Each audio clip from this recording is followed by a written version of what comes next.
জন্মের গেলা কাকে বলে জানেন?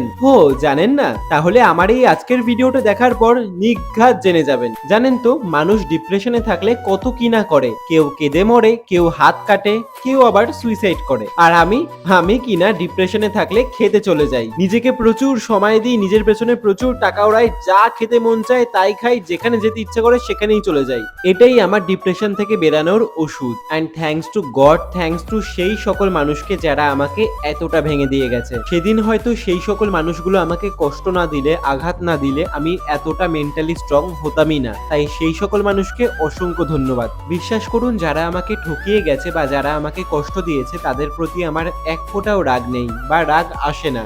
রাগ আসবেই বা কেন? তাদের থেকেও তো আমি অনেক কিছু শিখেছি, বুঝেছি আমি আমার কাছে কতটা মূল্যবান। খারাপ সময়ে পাশে থাকা এবং ভালো সময়ে পাশে থাকা মানুষগুলোকে চিনতে পেরেছি। তারাই আমাকে শিখিয়ে দিয়ে গেছে দেওয়ালে পিঠ থেকে যাওয়ার পরও কি করে ঘুরে দাঁড়াতে হয়। তাই তাদের প্রতি রাগ আসবেই বা কেন? তারা তো একাধারে আমার উপকারই করে গেছে। জানেন তো, আমি কখনোই ভগবানের কাছে তেমন একটা কিছু চাই না, কারণ আমি না চাওয়াতেই তিনি দুহাত উজাড় করে আমাকে ভরিয়ে দিয়েছেন। তবে হ্যাঁ, সব সময় আমি একটা প্রার্থনাই করি, যারা আমাকে ঠকিয়ে দিয়ে গেছে বা যারা আমার সাথে খারাপ কিছু করে গেছে তাদের মুখ যেন আমাকে ভবিষ্যতে কখনো দেখতে না হয়। যাই হোক, সেদিনকে আমার খুব বাইরে খাওয়ার ক্রেভিংস হচ্ছিল, কারণ বাড়িতে সেদিনকে হয়েছিল নিরামিষ, আর আমি নিরামিষ একদম খেতে পারি না। তো সেই জন্য আমি দিদি জামাইবাবু মিলে চলে গিয়েছিলাম বারবিকিউ নেশনে। যদিও বা বারবিকিউ নেশনে যাওয়ার কোনো প্ল্যান ছিল না, প্ল্যান ছিল কোনো একটা ক্যাফেতে যাওয়ার। তো সেই জন্য আমরা সোদপুরের একটা ক্যাফেতেই যাই, গিয়ে কোল্ড কফি এবং একটা মিল্ক শেক অর্ডার করি। ক্যাফের ঠিক ওপরের ফ্লোরেই ছিল বারবিকিউ নেশন, তাই ক্যাফেতে বসেই আমরা ইনস্ট্যান্ট ডিসাইড করি যে আমরা বারবিকিউ নেশনেই খেতে যাব,